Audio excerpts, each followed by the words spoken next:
So sleep is an area that I struggle with quite a bit when I was on my thyroid journey. I always felt like I wasn't getting enough sleep. I was kind of wired but tired, but I would wake up in the morning and felt like I never slept at all anyway. And so it just kind of added fuel to the fire with the fatigue that I was having. And so I want to go over with you some of the things that I personally have done and what I recommend for my clients to help them get a little bit better sleep, and also give you some reasons why this actually can happen. So when we have hypothyroidism, just the metabolism of everything just slows down. So how our bowels work, how things flow through our liver, through our kidneys.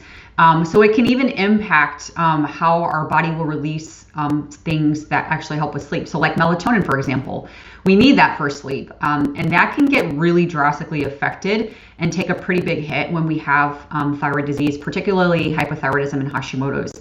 And so it can feed into that. The other factor is that when we have thyroid disease, the adrenals are so closely connected. And so what happens is, because the adrenals are so closely connected, your cortisol can take a pretty big hit, and you can get a lot of dysregulation in what's happening with your cortisol.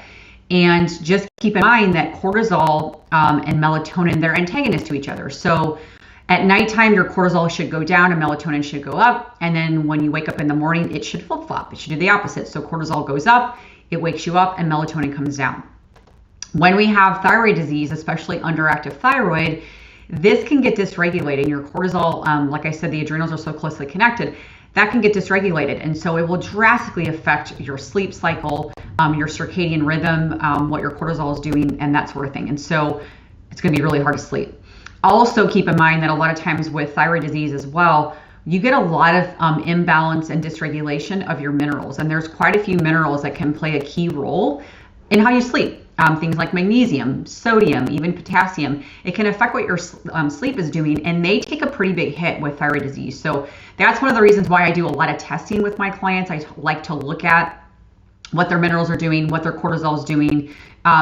Even a stool test, because there can be things on a stool test that will drastically affect. It's very common to have things like leaky gut and have a pathogen with thyroid disease, and that's going to wake you up at night because it's a stressor on the body, and so it's going to end up releasing cortisol, and it's going to wake you up. So that's why, it's kind of a catch-22, a chicken or the egg scenario, where yes, when we have thyroid disease, it can affect your sleep, but if you're not getting enough sleep, it can also affect what your thyroid's doing, because this is when our sleep time is when we rest and repair. It's when a lot of thyroid hormone production actually happens in conversion. And so if you're not getting enough sleep, it will also impact what your thyroid's doing. So they kind of feed off of each other. So that's why it's really important to get enough sleep. So here are some things that I have done personally, and I still do, and that I recommend for my clients. One of the big things is be mindful of what you're eating, and the timing of it. If you're eating a huge meal, literally like 8 o'clock, and you're going to bed at 9 o'clock, so right before you're going to bed, you have to digest that, and so it will cause some release of cortisol, and it can definitely wake you up. So I'd be very careful with how much you're eating at bedtime. If you do need food at bedtime, it should be a snack. It should be something very small.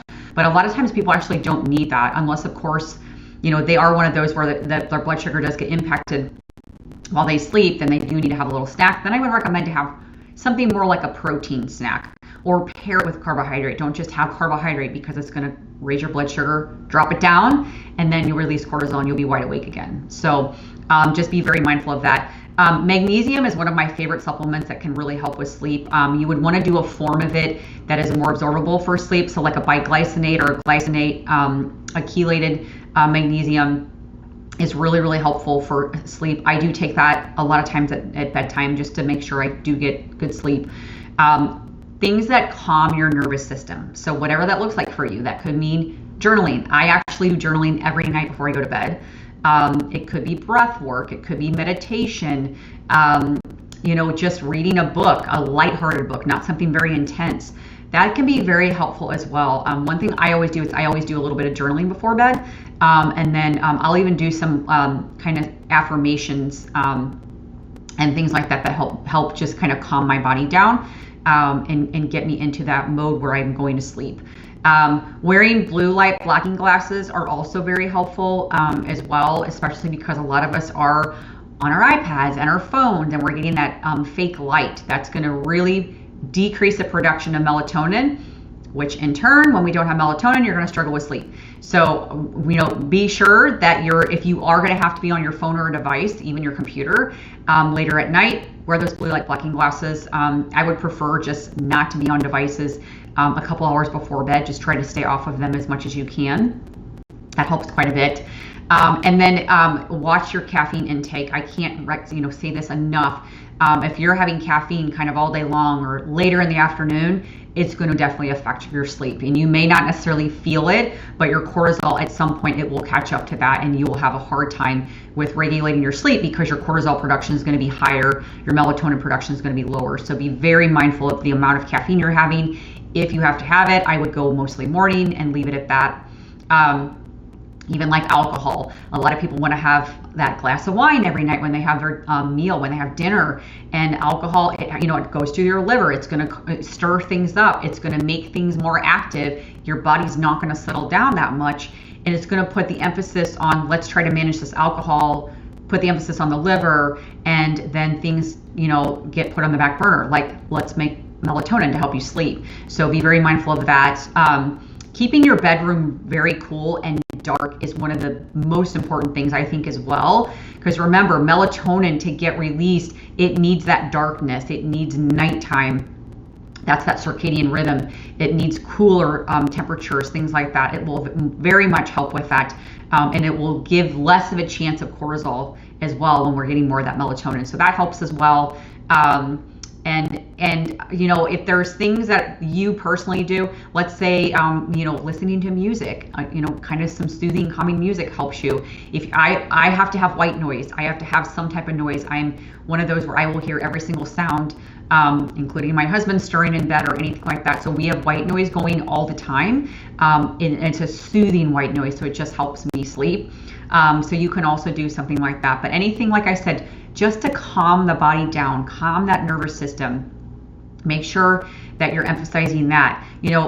Also something to keep in mind too, I've had clients where they have told me like they love to go watch, Netflix or Hulu or something like that, and they're watching these super intense shows like murder shows and things where it's causing adrenaline rush, and then they have a hard time going to sleep.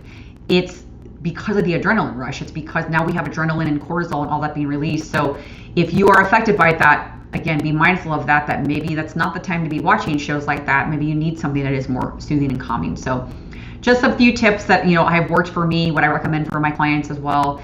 If you have any questions with that, definitely let me know. Supplementation wise, like I said, magnesium is always going to be my go-to. I don't really like to make supplement recommendations beyond that without looking at testing. Like, for example, if you don't need melatonin and you take it, you can definitely have side effects from it and not feel good with it. So I do recommend like the Dutch test that I do, where we look at your circadian rhythm with your cortisol, melatonin to see if you need that. But magnesium is always a really, really safe bet. Anything to calm the nervous system, even something like magnolia root, things like that, it's just soothing and calming for the nervous system. So those are very helpful as well.